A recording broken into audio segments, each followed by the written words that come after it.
우리 같이 인사 나누겠습니다. 일주일 동안 수고하셨습니다. 예수님 부활하심을 축하합니다. 예, 감사합니다. 오늘 우리 같이 마태복음 13장 1절부터 9절까지 읽었습니다. 말씀의 제목은 너희입니까 그들입니까 입니다. 너희입니까 그들입니까?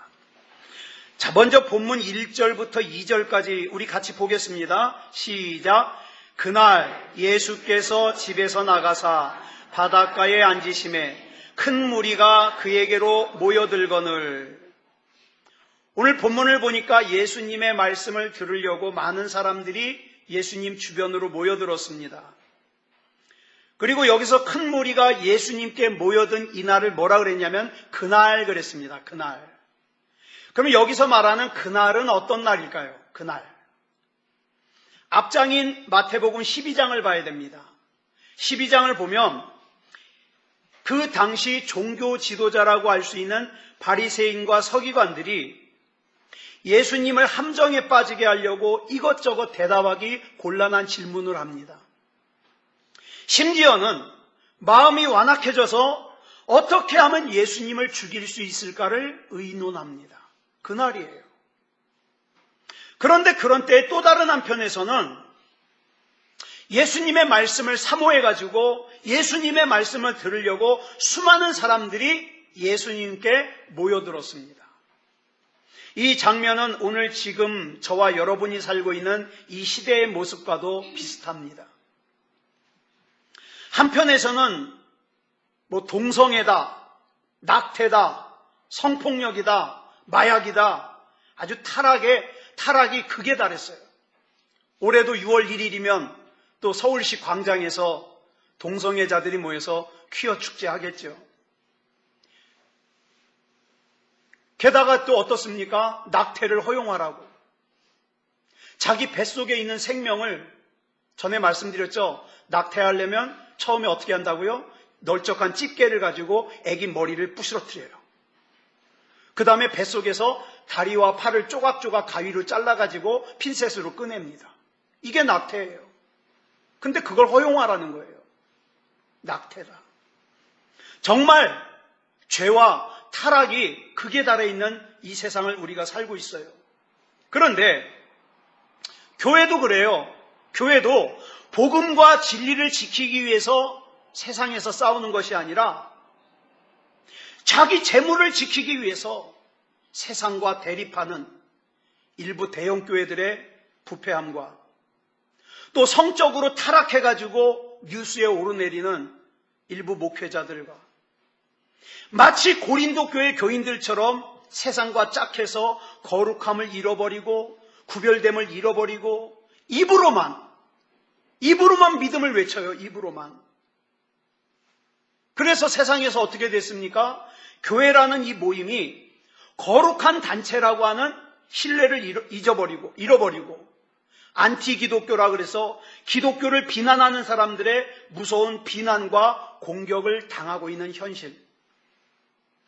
근데 또 다른 한편에서는 이렇게 어려운 상황임에도 불구하고 우리는 하나님의 은혜가 아니면 안 된다고 하나님의 진리에 목말라 하고 하나님의 말씀에 목말라 하는 많은 사람들이 하나님의 음성을 듣기를 갈망하고 있는 이 시대와 비슷하죠. 그런데 흥미로운 것이요. 본문 10절부터 13절까지 보면 이렇게 많은 사람들이 예수님께로 모여들었는데 예수님께서는 이렇게 모여든 사람들을 둘로 구분하고 계셔요. 크게. 어떻게 구분하는가? 우리 한번 같이 읽겠습니다. 시작. 제자들이 예수께 나와 이르되 어찌하여 그들에게 비유로 말씀하시나이까? 대답하여 이르시되 천국의 비밀을 아는 것이 너희에게는 허락되었으나 그들에게는 아니 되었나니 무릇 있는 자는 받아 넉넉하게 되되 없는 자는 그 있는 것도 빼앗기리라. 그러므로 내가 그들에게 비유로 말하는 것은 그들이 보아도 보지 못하며 들어도 듣지 못하며 깨닫지 못함이니라. 여기 보면 어떻게 구분했습니까? 천국의 비밀을 아는 것이 허락된 너희와 천국의 비밀을 아는 것이 허락되지 않은 그들로 구분하셨습니다. 부활절 감사 예배를 참석하지만 이 부활절 감사 예배의 비밀을 아는 것이 허락된 너희와 부활주일이 뭔지를 깨닫지 못하는 그들, 이렇게 구분되는 거예요. 비슷한 내용인데 마태복음 4장 25절부터 5장 1절까지 보면 예수님께서는 예수님을 따르는 사람들을 무리와 제자로 구분하셨어요. 이 구분의 기준이 뭐냐? 예수님께서 전파하시는 복음의 진리의 핵심보다는 뭐에 더 관심이 있냐? 병 고치는 거. 예수님께서 행하시는 기적. 이런 거에 더 관심이 있는 사람들을 예수님은 뭐라 그러셨냐? 무리. 이러한 무리의 특징은 예수님이 기적을 행하실 때 구경하는 걸로 끝나요. 예수님을 따르면서 어떤 책임도 지려고 하지 않고 어떤 의무도 감당하려고 하지 않아요. 그냥 구경하면 그걸로 끝이에요. 반면에 예수님께서 전파하시는 복음의 진리에 관심이 있어서 그 진리이신 예수님을 따르기 위해서 희생하기도 하고 헌신하기도 하고 대가를 지불하는 사람들을 뭐라고 부르냐? 제자라고 부릅니다. 오늘날 교회 안에서도 보면 교회만 왔다 갔다 할 뿐 어떤 책임도 지기 싫어하고 어떤 의무도 감당하기 싫어하는 무리 같은 교인들이 있는가 하면 내 십자가를 지고 주님을 따르며 주님을 위해서 대가를 지불하기도 하고 희생하기도 하고 헌신하기도 하는 제자 같은 교인도 있습니다. 그렇다고 해서 여러분들이 지금 여러분 옆을 이렇게 두리번거리면서 내 옆에 앉은 사람은 너희일까? 그들일까? 이 사람은 무리일까? 제자일까? 이거 생각하지 마세요. 왜냐하면 그건 하나님이 판단하시는 일이에요. 여러분이 생각하실 일이 아니에요. 단지 저와 여러분이 생각해야 될 건 뭐냐? 나는 어디 속하는가? 나는 지금 어디에 속하는가? 그런데 오늘 본문을 보면 예수님께서 그렇게 예수님 주변에 모여든 사람들에게 여러분 잘 아시는 씨 뿌리는 비유를 말씀하십니다. 이 비유의 의미를 아는 것이 허락된 너희와 허락되지 않은 그들로 구분하고 계시는 거예요. 여기 나오는 씨 뿌리는 비유를 보면 밭의 종류가 몇 가지예요? 4가지입니다. 밭의 종류가 4가지가 나오는데 사실은요, 둘로 구분할 수 있어요. 이 밭을. 어떻게 구분하느냐?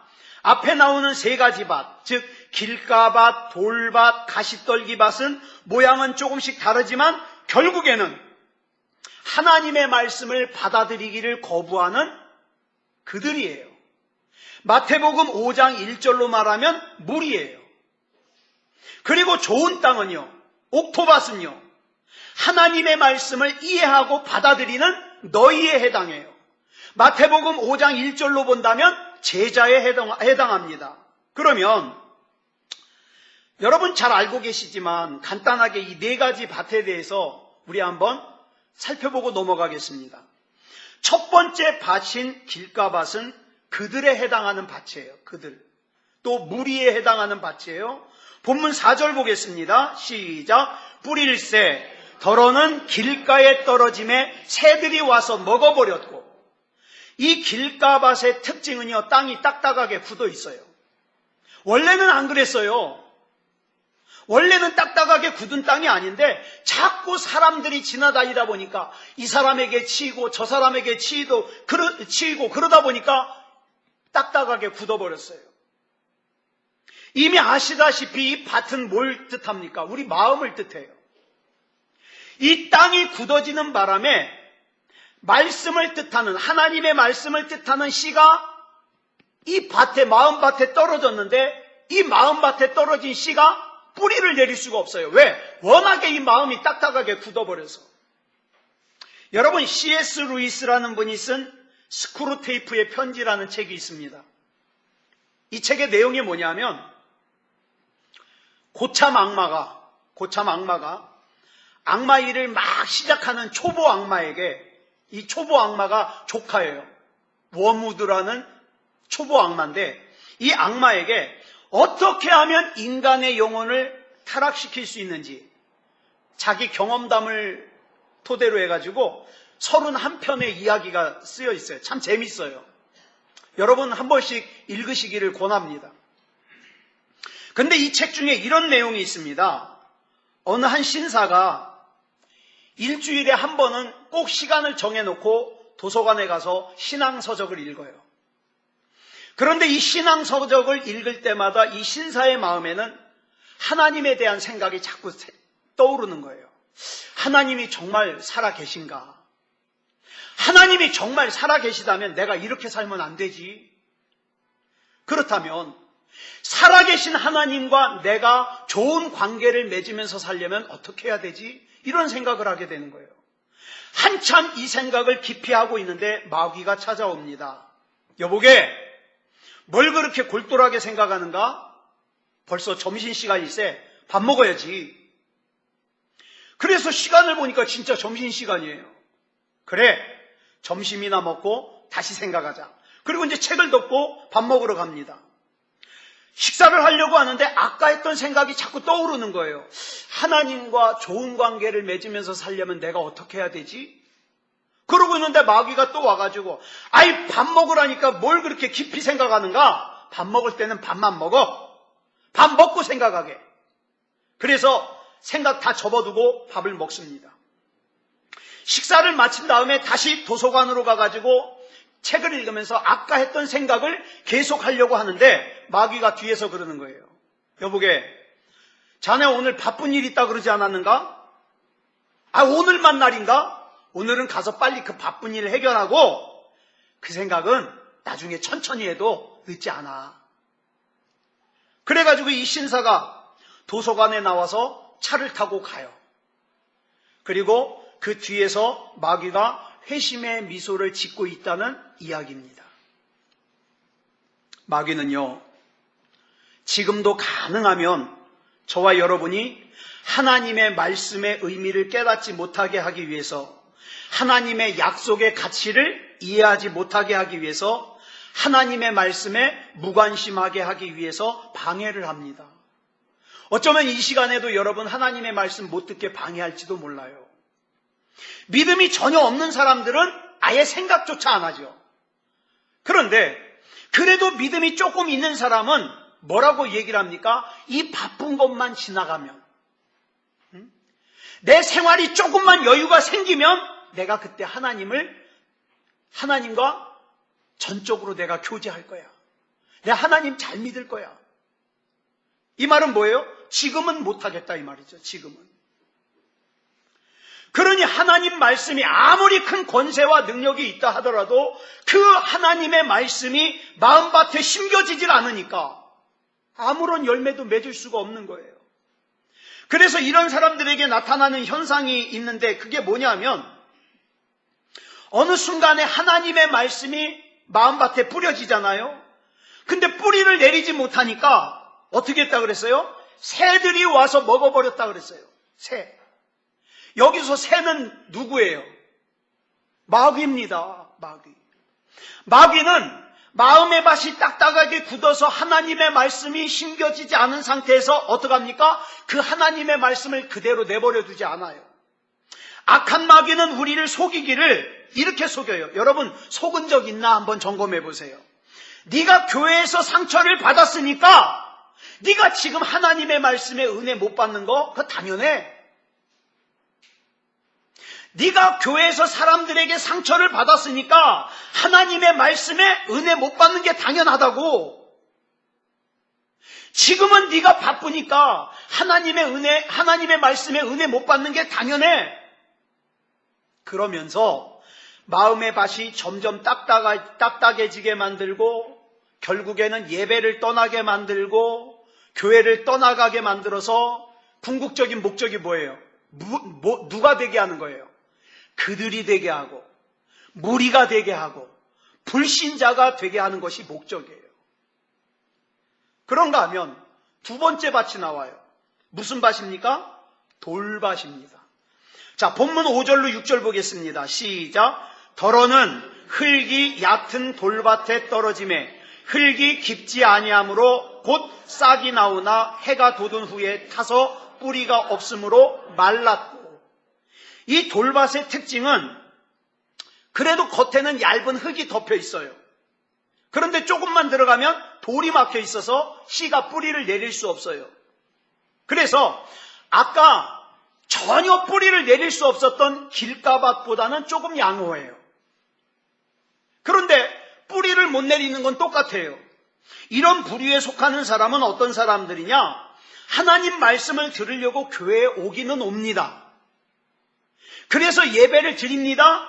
하나님 말씀을 듣습니다. 찬양을 합니다. 그러면서 은혜도 조금 받아요. 감동도 조금 해요. 마음에 조금 뜨거움이 있어요. 그러나 이게 오래가질 못해요. 교회를 나서면서 세상이 너무 좋아서 하나님의 말씀이 뿌리를 내리지 못하기 때문에 결국 믿음도 말라버리고 은혜도 말라버려요. 그러다 보니까 아까 들었던 하나님의 말씀 제목도 생각이 안 나요. 이게 돌밭이에요. 그러면서 교회는 왔다 갔다 하지만 보아도 보지 못하고 들어도 듣지 못하는 그들이 되고 무리가 되고 불신자가 되는 거예요. 그런가 하면 세 번째 밭이 있는데 가시떨기 밭이에요. 본문 7절 보겠습니다. 시작. 더러는 가시떨기 위에 떨어짐에 가시가 자라서 기운을 막았고, 이 가시떨기 밭의 경우는 어느 정도 뿌리를 내린 상태로 앞에서 나온 길가밭이나 돌밭보다는 상당히 상태가 양호해요. 그런데 환경이 좋지 않아요. 믿음이 자라려고 그러면 가시가 자라서 기운을 막아버려요. 여러분, 여기서 기운을 막았다라는 이 단어는요, 무슨 뜻이냐면 질식시킬 정도로 숨을 못 쉬게 한다는 뜻이에요. 그렇다면 이 가시떨기 밭은 뭘 의미할까요? 길가밭이나 돌밭은 자기 내부의 문제예요. 그런데 가시떨기 밭은 외부 환경의 문제예요. 밖으로 걱정거리가 있어서 넘어져요. 밖으로 시험거리가 있어서 넘어져요. 고민이 많아요. 걱정이 많아요. 두려움이 많아요. 세상 근심이 많아요. 예를 들면 마가복음 10장에 나오는 부자 청년이 이런 사람이에요. 이 청년은 진리에 관심이 많아요. 그래서 자기 발로 예수님을 찾아올 정도예요. 진리에 대해서 알고 싶어서, 복음에 대해서 알고 싶어서. 그런데 재물에 대한 욕심과 염려가 더 커요. 그래서 결국 예수님을 따르는 것을 포기합니다. 이런 사람들 있죠. 예수님을 따라야 된다는 거 잘 알아요. 근데 돈이 더 중요해요. 그래서 예수님을 떠납니다. 예수님을 믿어야 된다는 거 잘 알아요. 근데 내 자존심이 더 중요해요. 자존심 때문에 떠납니다. 예수님을 믿어야 된다는 거 알아요. 근데 내 옆에 있는 사람들이 더 중요해요. 내 사람 때문에 예수님을 떠납니다. 예수님을 믿어야 된다는 거 알아요. 근데 노후 준비가 더 중요한 것 같아요. 그래 예수님을 떠납니다. 예수님을 믿어야 된다는 거 알아요. 근데 먹고 사는 게 더 중요해요. 목구멍이 포도청이래요. 그래서 먹고 사는 일 때문에 예수님 떠납니다.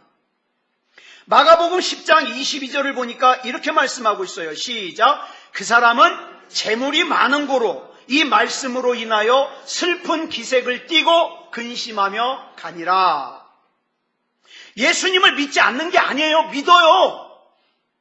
믿기는 믿는데 예수님을 온전히 믿고 따르기 위해서는 내가 내려놔야 될 게 너무 많아요. 내가 내려놓는 게 너무 아까워요. 그래서 이것이 예수님보다 더 중요하다고 생각되기 때문에 믿음다운 믿음이기를 거부하는 거예요.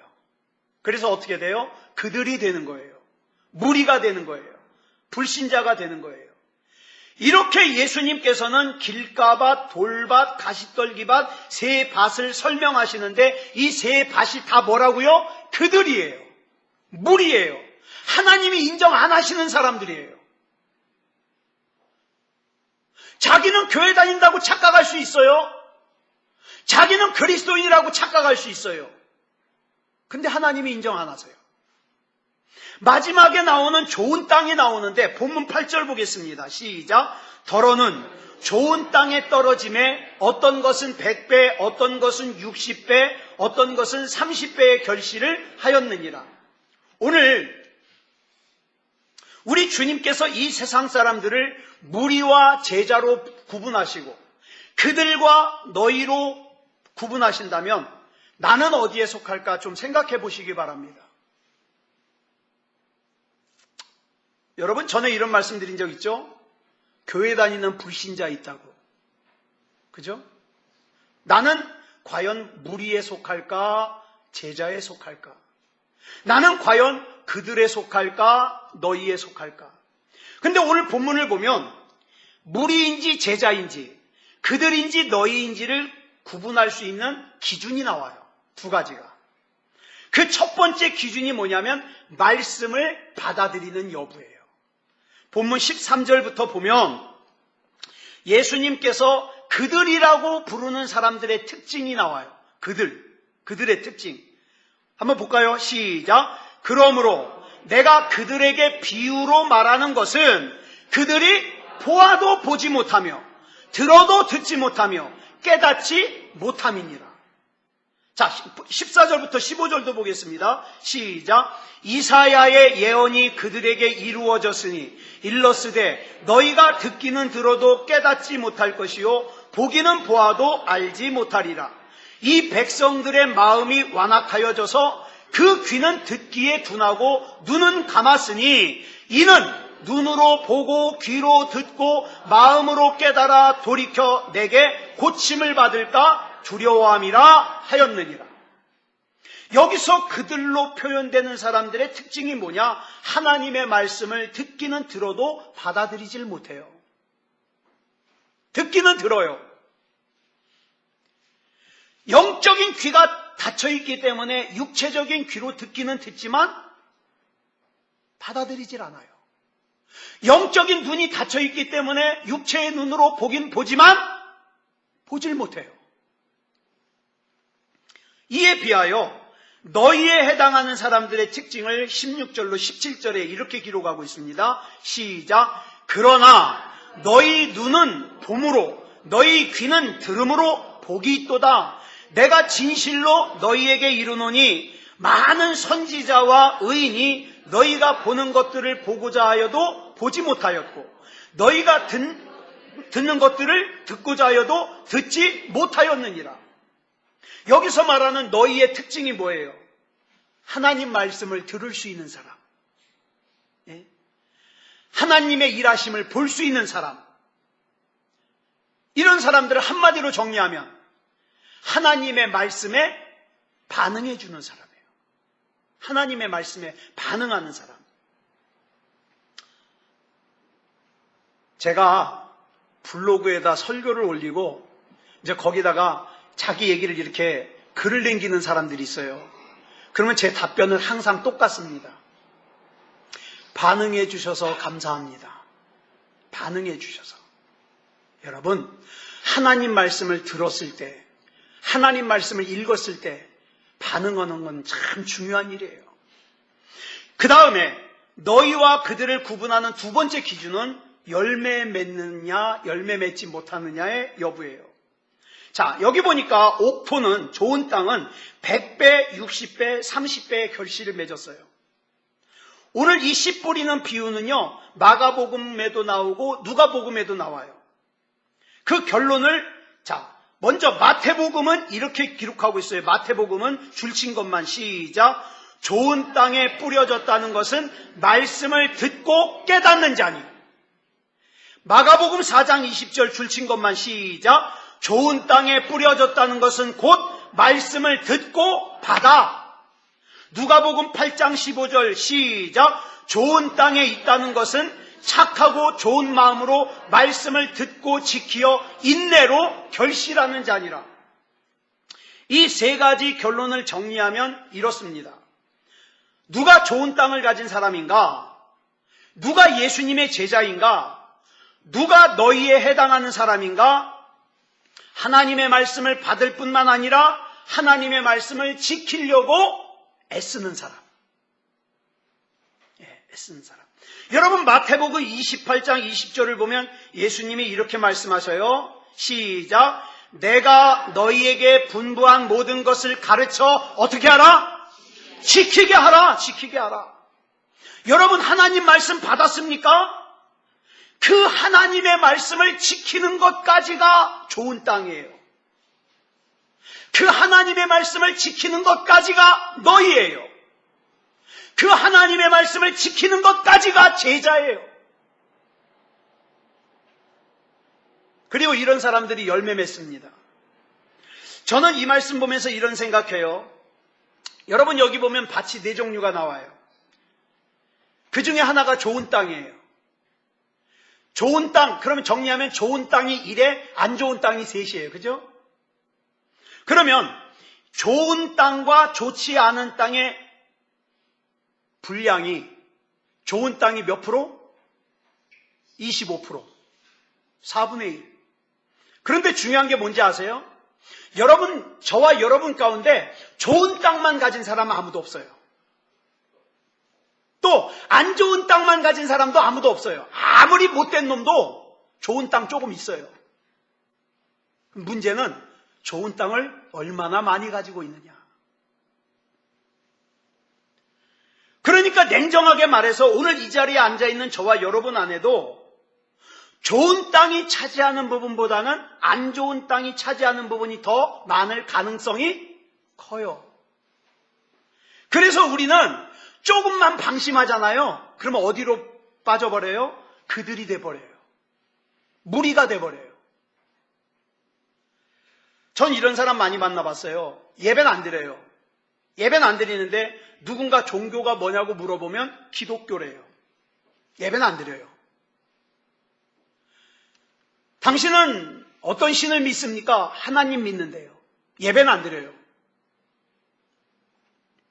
기도하지 않으면서도 당신 종교가 뭐냐고 물어보면 기독교라고 대답해요. 그런데 여러분 잘 아시는 마태복음 7장 22절에 보니까 굉장히 중요한 얘기가 나오죠. 예수님의 이름으로 선지자 노릇을 한 사람, 예수님의 이름으로 귀신을 쫓아내던 사람, 예수님의 이름으로 많은 권능을 행한 사람에게조차 예수님이 23절에서 뭐라고 말씀하십니까? 줄신 것만 시작. 내가 너희를 도무지 알지 못하니 불법을 행하는 자들아 내게서 떠나가라. 저는 이 말씀이 너무 무서워요. 예수님의 이름으로 목사를 했는데, 예수님의 이름으로 귀신을 쫓아내는 능력을 행했는데, 예수님의 이름으로 병을 고쳤는데, 예수님의 이름으로 많은 기적을 행했는데, 예수님이 불법을 행하는 자들아 떠나래요. 그렇다면 예배를 드리지 않으면서 자기를 그리스도인이라고 하는 사람, 기도를 하지 않으면서 자기는 하나님 믿는다고 하는 사람, 더 말할 것도 없지 않겠습니까? 기도를 하지 않으면서도 자기를 기독교인이라고 하는 사람, 이 문제죠. 하나님께서 미워하시는 죄를 짓고 살면서도 자기는 기독교인이라고, 자기는 예수 믿는다고 말하는 사람, 더 말할 것도 없지 않겠어요? 그렇다면 지금 저와 여러분은 어디에 해당하십니까? 오늘 부활주일이에요. 또 우리 청년부에서 계란을 잘 준비했습니다. 그러면 부활주일날 계란만 먹으면 끝입니까? 나는 부활을 믿는 거예요? 아니잖아요. 믿음의 대가를 지불하지 않고 구경만 하는 무리에 해당하는 사람도 있을 거예요.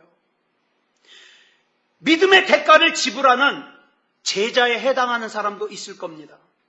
또 오늘 본문으로 보면 천국의 비밀을 아는 것이 허락되지 않은 그들에 속하는 사람도 있을 거예요. 아무리 설교 1시간 들어도 몰라요. 반면에 천국의 비밀을 아는 것이 허락된 너희가 있을 거예요. 오늘은 예수님께서 부활하심을 감사하는 부활주일이에요. 여러분은 지난 고난주간 일주일을 어떻게 지내셨습니까?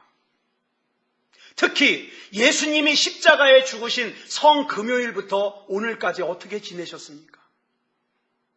이 부활주일의 비밀을 아는 것이 허락된 너희에 해당하고 제자에 해당하는 구원받은 성도들은 주님께서 전파하시는 진리 자체에 관심이 있기 때문에 예수님을 따르기 위해서라면 희생도 감수하고 헌신도 감수하면서 대가를 지불하면서 지난 고난주간을 지냈을 것이고 오늘 부활주의를 맞이했을 거예요.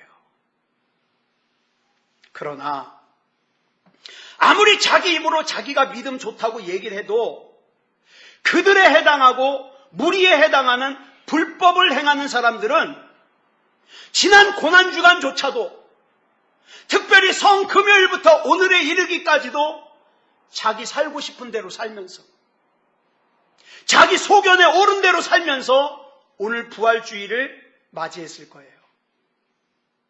다시 한번 묻습니다. 여러분은 너희입니까? 그들입니까?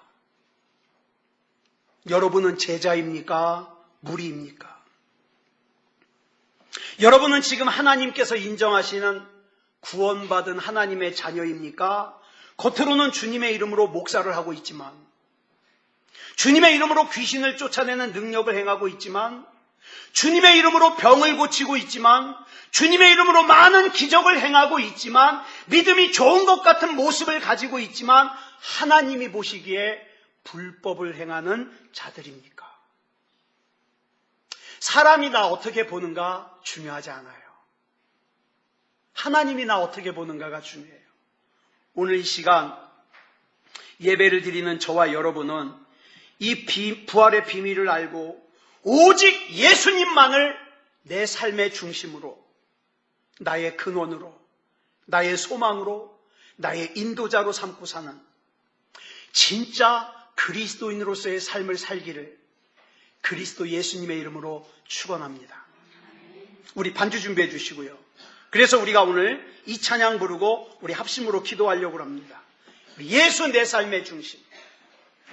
예수님은 나의 근원, 나의 빛이십니다. 우리 이 찬양하고 합심으로 기도하겠습니다.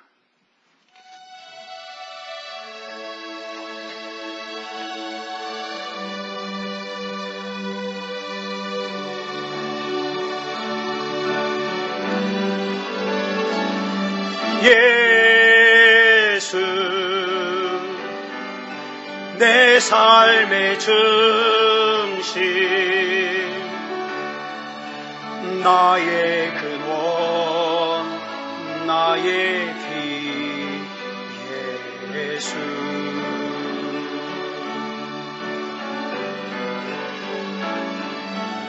예수 내 삶의 중심,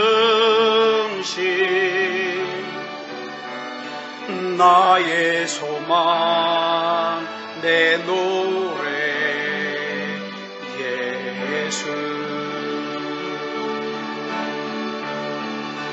내 맘에 타오르는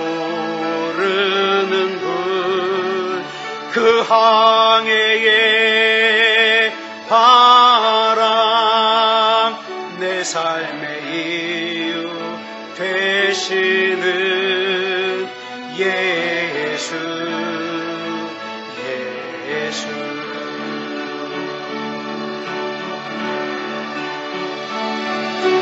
예수 나의 인도자,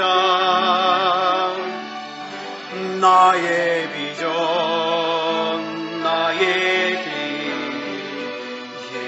예수.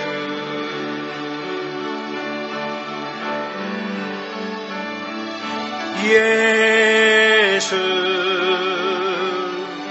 나의 인도자, 나의 비전, 나의 길, 예수. 내 맘에 타오르는 불, 내 항해의 바람, 내 삶의 이유 되시는 예수.